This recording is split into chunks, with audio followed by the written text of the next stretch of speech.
What's up, tribe? How you guys doing? Go ahead and hit that subscribe button, and I hope you like this video. This is going to be your review for the Real Housewives of Miami reunion part 2. Let's go ahead and get into it. So, we start this episode off. We're still on the argument between, well, really wasn't an argument, where Alexia made the comment at Lisa about, you know, you should believe you're a star too, or you wouldn't be in a situation with Lenny or whatever. And everybody kind of told Alexia, girl, that was a low blow. Like, that was a bit much. That was a low blow. My problem with Alexia, and they tried to say this to her, you make these comments, you throw these things out, and then you never apologize. Like, you stand 10 toes down in it, even when you are wrong. Even when you are wrong.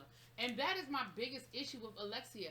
Listen, nobody mad at you for saying being a star, but that was a low blow that you threw at Lisa. And Lisa even was like, girl, I was on your side. Like, you didn't have to go there. Like, I don't even understand where that energy was coming from, because I was on your side. They took a break, and during the break, Alexia went to go apologize to Julia again about the whole, you know, Russian prostitute comment. And, you know, Julia accepted her apology, and she's talking to Julia about Adriana, and she was like, I'm sincere in my apology to you, but I ain't never apologizing to Adriana, because Julia tried to talk to her about Adriana and the comments that Adriana made, and Alexia was like, girl, I'm not ready yet. I'm not ready to talk about Frankie. I'm not ready to talk about what she said. I'm here to apologize to you. That's it. Don't be trying to cape for her. She said, see, this is what I'm talking about. Me and you are fine until you try to bring Adriana into the mix. And Julia was like, but I, she's my friend, and I know that she, and so Adriana is in the other room listening to this whole conversation. So Adriana gets into it. So then Alexia and Adriana get into it, and they get to arguing back and forth. And Adriana was like, you just need to apologize. Like, you said the man was married. He's not married. Just apologize. Now, while all of this is going on, Nicole is in the other room talking to Gertie, saying the same thing. She was like, yeah, she apologized to Julia about the comments about the Russian prostitute thing, because basically a whole group of people were on her back, and she had to apologize. But at the end of the day, she could be mad at Adriana all she wants, but she didn't scroll down. You were insisting that this man was married because you didn't scroll to the bottom of the page and see that he had a divorce decree. You owe that girl an apology. Child, Alexia won't do it, and her and Adriana end up in the argument and going back and forth. We come back from break, and Julia is talking about Martina, and they were talking about, just what she's going through in the fight, and how hard it is on her. And, they put their plans of adoption on hold because, of course, she said, when you have a child, it should be all about them. And right now, we really just can't focus on anything other than her health and her, getting her better.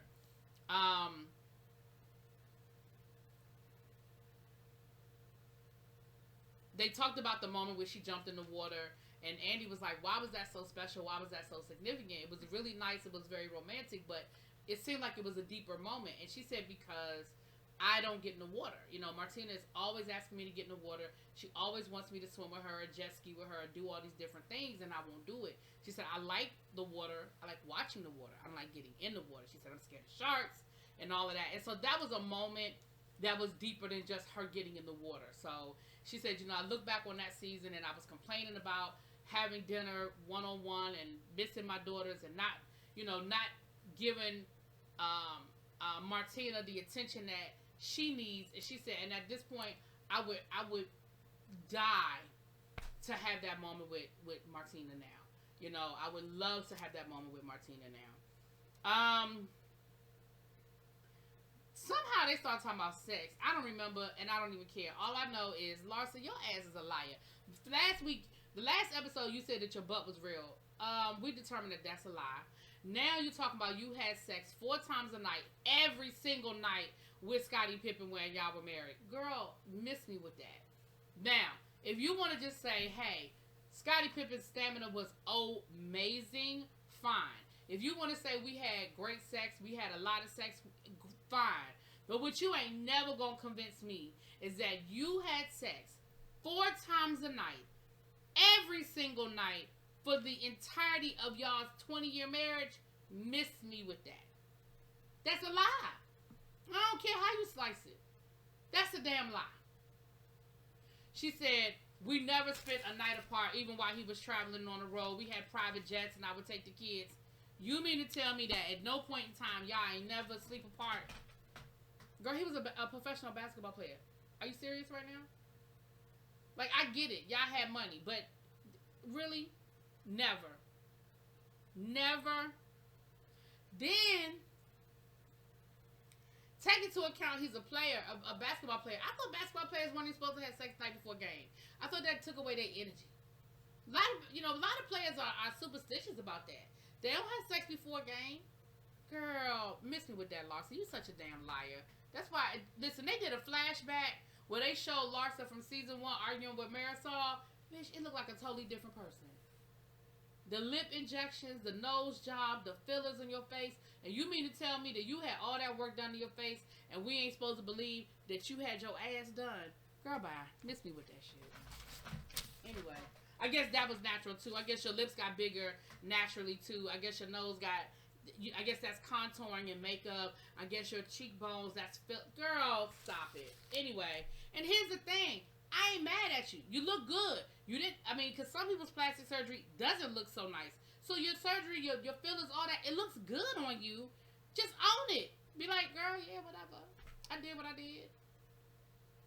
And now I'm dating a 32-year-old millionaire. Like, girl. They talked about that. Child, I'm sick of her and Marcus.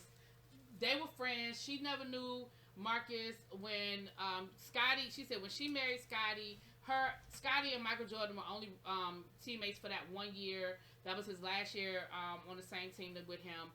She said that she never met Marcus. She wasn't around. She didn't hang around them. She said she has met the family now, but she wouldn't say who exactly she met.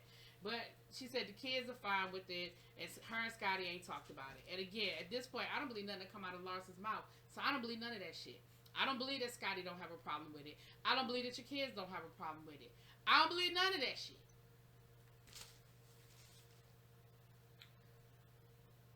They talk about Larsa hitting below the belt. And, of course, everybody on the other side of the couch said they feel like Larsa hit below the belt. And I feel like Lisa wanted to say it, but Lisa wouldn't say it. But, girl, you know they did. They brought up the house situation where Lisa lied about them not renting the house out. And she admitted it was a lie. She said, well, I didn't want to put Lenny on the spot. I mean, at the time, I thought me and him were married. We were in a solid marriage, and I didn't want to put it out there that we were renting our house out. And then they were like, well, it's not a bad thing to have a mortgage. Like, you made such a big deal about y'all not having a mortgage. You do know that's not a problem. Like, most people, he said, I have mortgages. I have multiple mortgages. She was like, yeah, but I felt like she was trying to imply that we couldn't afford our lifestyle. Which that is exactly what she was implying. But instead of arguing about the mortgage, you should have just been arguing about the fact that your mortgage gets paid on time every month. Period. Like, it doesn't matter whether we have a mortgage or not. What matters is that mortgage is paid. She was trying to insinuate that y'all couldn't afford y'all's lifestyle. But the way you chose to argue was petty and stupid. It doesn't matter whether you have a mortgage. A lot of people have mortgages. It matters that the mortgage is paid. Okay? Then they brought up the whole thing about Larsa calling out Julia kissing a man. And Julia said, yeah, she said, yeah, it looked like she lied at first. She was like, but because her timing was off. She was like, I was with the man. He's a designer. He's one of my best friends. Yes, I was kissing him. We joke like that. She said, this is the dress that I'm wearing today. And when she said who the designer was, which I don't remember because, I don't care about all that, everybody was impressed. And everybody was like, oh my gosh, that's who designed your dress? Oh my gosh, that's who you were kissing? And it shut everybody up. But Nicole was like, but you could have created issues in her marriage. What if Martina didn't know? What if Martina was jealous? What if it, she said, well, I called her first. Julia was like, girl, you ain't called me. She's like, I called you to have the conversation off camera. So first she kept arguing that she was having a conversation off camera. Then finally she was like, well, you're on a show. You had to know it was going to come out. I mean, you're on this type of a show. You had to know. And I was like, so it's one or the other. Either you called her to try to avoid putting it on the show, or you just feel like it's fair game because y'all are on a reality show. But the most important one and the worst one was with Larsa and Nicole. She, again, is doubling down on the whole you slept with. She said she's trying to differentiate. Well, you slept with every guy, every doctor at the hospital too. I heard you slept with every guy at the hospital. It doesn't matter because at the end of the day, yeah, you heard it. You're not saying that it's true, but it doesn't change the fact that you're putting it out there. So then Marisol was like, well, people have said it in my DMs, and people have come back after the show and said, yeah, it's true, it's true. And what's his name? Andy was like, and so you believe everything? You believe everything that people put in your DMs? So then they got into this big argument about Nicole and putting it out there and how it could affect her livelihood, affect her job. Why would you say that? It was below the belt. It was going too far. It was doing too much. And Larsa just would not back down. Like, she was like, but I don't think it was, I didn't say that. I didn't say that. I didn't say that. Well, look at her, what her fiance said about me. And he did. He dogged out Larsa. But what Nicole said was, yeah, he was upset because you called his son a bastard. Like, in the last season when she made the comment about people who have children out of wedlock and how they're bastards or whatever, she was like, so yeah, he felt some kind of way because you talked about his son. So then Larsa was like, well, he said it, and he said it, and Andy was like, but you didn't know he said it. Like, this was during filming. You were coming after Nicole based off of something else because you didn't know. Well, I knew he said it. People told me. Who told you? The only person that could have told you it was said was production. Because a couple of those conversations, it was just, well, all of those conversations, it was just Nicole and Anthony. So who told you it was said? Production? Because I'm not going to say you didn't know it was said, but I'm going to say it came from production. It didn't come from anybody on the cast, because nobody on the cast knew it was said. Because it was said between Nicole and Anthony, unless Nicole told somebody else. But then, Andy was trying to get Larsa to understand. He was like, well, you do understand that that's an asshole thing to say. Like, you do understand that that is a asshole thing to say about her. You know, to put that type of a rumor out there about her. You do understand that. And Larsa just wouldn't back down. She was like, well, I mean, and then they got into this argument, and this is what really did it for me. This one I was like, you know what? I can't do this with her. Like, Larsa, you fell down my list further than Alexia with this one. She said, well, I have a real job unlike her. She said, all she does is put people to sleep. Bitch, what?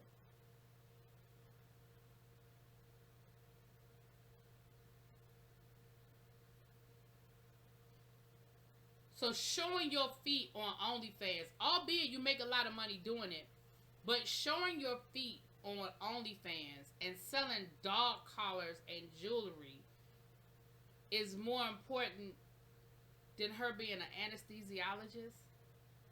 Ma'am, she went to a whole medical school. Rotation, residency, all that. All of that.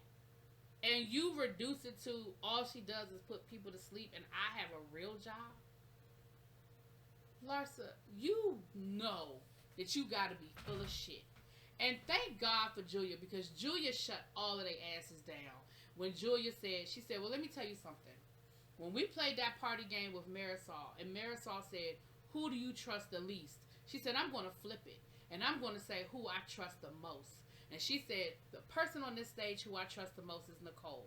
And she took Nicole's hand. She said, because when Martina, she said, because I saw Nicole go from this glamorous dress and makeup to sitting in her scrubs in her office at the hospital. And when Martina was getting ready to go in to have her surgery, to have her procedure, it was Nicole who put her to sleep. We trusted Nicole. So I trusted Nicole with my life. And so if that, basically, if that's not important, then I don't know what to tell you. And baby, I loved it because they flashed that other side of the couch with Alexia, Marisol, and Larsa. Because I ain't going to put Lisa in that because I feel like Lisa really wasn't trying to associate with that bullshit. Baby, they all look stupid. Stupid. How dare you reduce what this woman does to, she just puts people to sleep. Bitch, what? Oh, I was so irritated with that. That thing pissed me off. And child.